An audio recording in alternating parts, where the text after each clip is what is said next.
Doctor हो doctor. काय आहे? अहो पेशंटच्या उचक्या थांबायला झाली त्या. झोपा तिथं.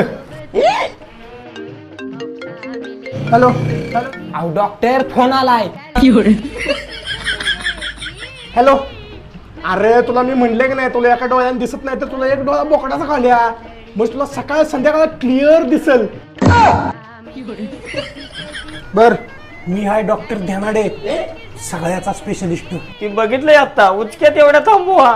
त्याच्यावर पण आपल्याकडे स्पेशल उपाय आहे. एक मिनिट. ही गोळी एक एक खावा दोघ जण. अहो पण मला काही त्रास नाही. पण मला दिसतंय तुम्हाला हे त्रास होणार आहे. खावा. डॉक्टर गोळी खाल्ल्यावर सगळं गार पडलं. अहो गार पडणारच. हे उंदीर ह्याच्यासारखाच फडफडत होता, ह्या एका गोळीत त्याला गार केला.